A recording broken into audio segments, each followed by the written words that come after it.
කොහොමද guys ඔයාලට හොඳම කැමරා ෆෝන් එකක් ටිකක් අඩු ගානකට ගන්න අවශ්‍ය වුණා නම් ඔයාලා දැනගන්න ඕන නිවුස් එකක් තමයි අද වීඩියෝ එකෙන් අරන් ආවිලා තියෙන්නේ. ඉතින් අපි දන්නවා Vivo X200 series කියවහම මේක කැමරා වලට වෙනම ඉඩක් වෙන් කරපු ස්මාර්ට්ෆෝන් series එකක්. ඉතින් මේ ස්මාර්ට්ෆෝන් series එකේ අලුත්ම ෆෝන් එක මේ වෙනකොට නිල වශයෙන් නිවේදනය කරලා තියෙනවා. ඉතින් අපි දන්නවා ජූනි 23 වෙනකොට තමයි මේ අලුත්ම ෆෝන් එක නිවේදනය කරේ. Vivo X200 FE කියන මොඩල් එක තමයි මේ විදිහට තායිවානයේදී නිල වශයෙන් නිවේදනය කරලා තියෙන්නේ. හරි ඉතින් අපි මේ විදිහට X200 series එක ගැන කතා කරද්දී අපි දකින විශේෂම ෆෝන් දෙක තමයි X200 Pro ඒ වගේම X200 Ultra එක. ඉතින් මේ ෆෝන් වල කැමරා ක්වොලිටි එක ගොඩක් ඉහළ මට්ටමක තියෙනවා. ඉතින් මෑතකදී නිකුත් කරපු X200 Ultra එක ලෝකේ හොඳම කැමරා ෆෝන් එකක් වෙයි කියලා මේ වෙනකොට තාක්ෂණික වෙබ් අඩවි කිහිපයකින්ම කියලා තියෙනවා. ඉතින් ඒ වගේ ලොකු මාකට් එකක් තියෙන සීරීස් එකක් තමයි මේ X200 series එක. ඉතින් ඒකේ බජට් ඩිවයිස් එකක් විදිහට තමයි මේ FE කියන මොඩල් එක නිකුත් කරන්නේ. කොහොම හරි අපිට මේ Vivo X200 FE එකේ මිල ගණන් ගැන තහවුරු කරලා කියන්න අමාරුයි. නමුත් මේක තායිවානයේදී නිකුත් කරපු හින්දා තායිවාන් වල මිල වගේම හොංකොං වල මිල ගණන් මේ වෙනකොට නිවේදනය කරලා තියෙනවා. ඉතින් ඒ ගැන අපි වීඩියෝ එකේ අවසානට කතා කරමු. ඉතින් අපි මේ ෆෝන් එක ගන්න බලාපොරොත්තු වෙනවා නම් අපි මේකේ තියෙන hardware specification ගැන අවධානය යොමු කරලා ඉන්න ඕනේ. ඉතින් ඒ දේවල් ගැන කතා කරලා ඉන්න ඕනේ. මුලින්ම අපි මේ Vivo X200 FE කියන්නේ කොහොම වගේ ෆෝන් එකක්ද කියන අයිඩියා එක ඔළුවට ගන්න. ඉතින් අපි මේ විදිහට කතා කරන් යනකොට තවත් විශේෂ දෙයක් මතක් කරන්න ඕනේ. ඉතින් ඔයාලා දන්නවා OnePlus ලගේ 13S කියලා ටිකක් බජට් ෆ්‍රෙන්ඩ්ලි විදිහට නිකුත් කරපු ෆෝන් එකක් තියෙනවා. මේකේ ප්‍රතිවාදියා විදිහට තමයි Vivo X200 FE එක නිකුත් කරන්නේ. ඉතින් අපි මේ කතා කරපු ෆෝන් දෙකේම hardware specification පැත්තෙන් එහෙම ගොඩක් දුරට සමානකම් තියෙනවා. ඉතින් මේ දෙන්නගේ තරංගය තමයි අපිට ඊළඟට බලා ගන්න පුළුවන් වෙන්නේ. ඉතින් අපි මේ ෆෝන් දෙකේ ඩිස්ප්ලේ ප්‍රමාණයන් බැලුවත් ගොඩක් දුරට සමානයි. ඉතින් OnePlus 13S එකට අඟල් 6.3යි 2ක ඩිස්ප්ලේ එකක් යොදාගද්දී Vivo X200 FE එකට අඟල් 6.3යි 1ක LTPO AMOLED ඩිස්ප්ලේ එකක් යොදා ගන්නවා. ඉතින් මේ FE මොඩල් එකේ full HD resolution එකක් තියෙනවා. ඒ වගේම 120Hz refresh rate. මේ වගේ වර්තමානයේ අපි දකින හැමදේම මේ ෆෝන් එකට ඇතුළත් වෙලා තියෙනවා. හරි ඉතින් අපිට දැන් Vivo X200 FE එකේ තියෙන hardware specification ගැන නිල වශයෙන්ම කතා කරන්න පුළුවන්. ඒ හින්දා තමයි මගේ ෆෝන් එකත් මම චුට්ටක් අතර ගත්තේ. මොකද මේක අලුතෙන්ම ආපු ෆෝන් එකක්. මේකේ hardware specification ගැන මමත් බලාගෙන තමයි ටිකක් කියන්න වෙන්නේ. ඉතින් ඔයාටත් මේ වගේ ෆෝන් එකක් ගන්න බලාපොරොත්තුවක් තියෙනවා නම් මේ වීඩියෝ එකේ දිගටම රැඳිලා ඉන්න. මේ ෆෝන් එක launch වෙන්නත් කලින්ම ඔයාලට මේකේ තියෙන දේවල් හරියටම දැනගන්න පුළුවන්. ඉතින් මේ හැම දෙයකටම කලින් තවත් විශේෂ දෙයක් මතක් කරන්න ඕනේ. ඉතින් මේ Vivo X200 series එක ලංකාවට officially ගෙන්වන්නේ නැහැ. නමුත් ලංකාවට ගෙන්නලා විකුණන අය ඉන්නවා. ඉතින් ඔයාලට මේ ෆෝන් එකක් හොයාගන්න අවශ්‍යයි නම් ඔයාලට Facebook එක එහෙම පාවිච්චි කරලා ඒ වගේ තියෙන group වලින් මේකට සහයෝගය ගන්න පුළුවන්. එතකොට ඔයාලට ගෙන්නවලා බෙදා හරින අය පහසුවෙන්ම හොයාගන්න හැකියාවක් තියෙනවා. ඉතින් ගොඩක් අය කියනවා මේ වගේ ෆෝන් ගැන රිවිව් කරනකොට මේවා ලංකාවට එන්නේ නැහැනේ කියලා. ඒ හින්දා තමයි මම කියන්නේ ඔයා Facebook group වල එහෙම ටිකක් හොයලා බලුවා නම් ඔයාට මේ ෆෝන් එකක් ගෙන්නලා බෙදා හරින අය පහසුවෙන්ම හොයාගන්න පුළුවන්. අර ඉතින් අපි ආයෙත් Vivo X200 FE ගැන කතා කරනවා නම් මේක ජූනි 23 තමයි නිවේදනය කරේ. කොහොම හරි මේක ජූලි 5 වෙනිදා තමයි ග්ලෝබල් ලොන්ච් එක සිද්ධ වෙන්නේ. ඉතින් ඊට පස්සේ ලංකාවටත් මේ ෆෝන් එකයි කියලා බලාපොරොත්තු වෙමින් ඉන්නවා.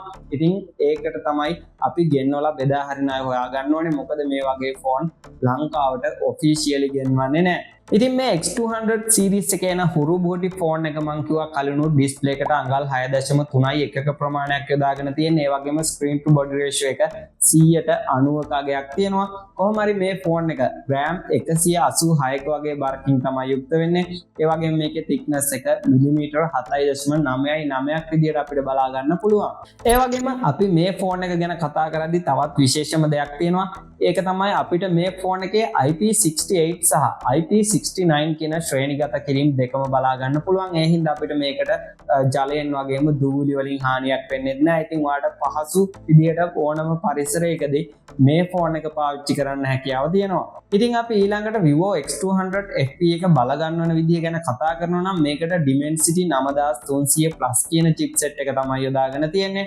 ඉතින් අපි අනිත් ෆෝන් බලුවොත් 9400 Plus වගේ chipset යොදාගෙන තියෙනවා. ඉතින් මේක ටිකක් budget device එකක් හින්දා තමයි මේ වගේ chipset එකක් යොදාගෙන තියෙන්නේ. කොහොම වුණත් ඔයාට මේ chipset එකනොත් flagship performance එකක් ලබා ගන්න පුළුවන්. හරි ඉතින් මම ඔයාලට මුලින්ම කිව්වා Vivo X200 FE කියන්නේ හොඳම කැමරා ෆෝන් එකක් කියලා. මොකද මේකේ අපිට triple camera setup එකක් තියෙනවා. මේකේ කැමරා දෙකක්ම X200 එකේ තියෙන කැමරා වලට ගොඩක් සමානයි.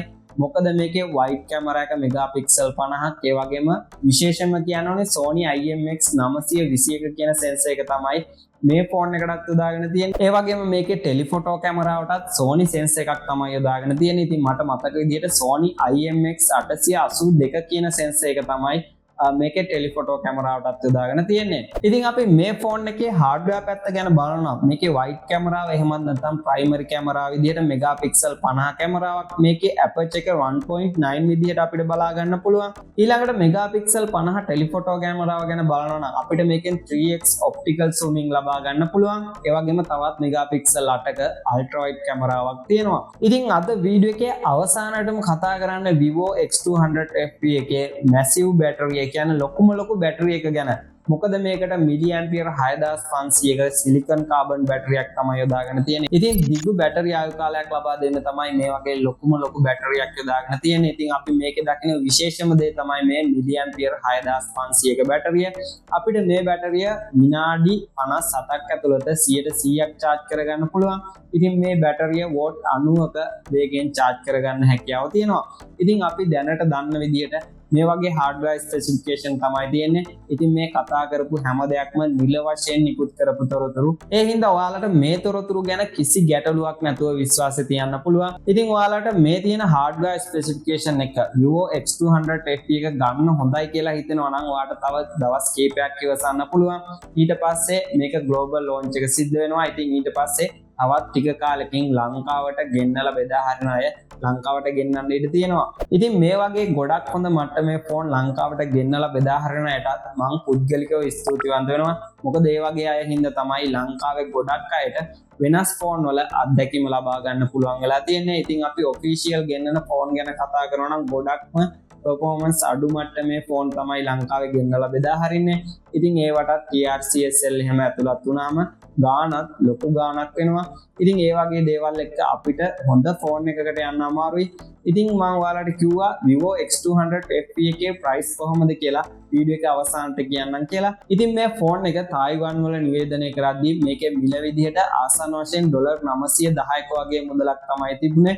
ඉතින් මේකේ 512GB මාදිරිය තමයි ඒ විදිහට $910ක් කියලා දාලා තිබුණේ. නමුත් මේ ෆෝන් එකේ 512GB මාදිරිය හොංකොං වල ලිස්ට් කරනකොට $700කට ආසන්න ගාණක් තමයි දාලා තිබුණේ. ඉතින් කොහොම හරි අපිට සාමාන්‍යයෙන් $700ත් 900ත් අතර මුදලකට මේ ෆෝන් එක ගන්න පුළුවන් වෙයි.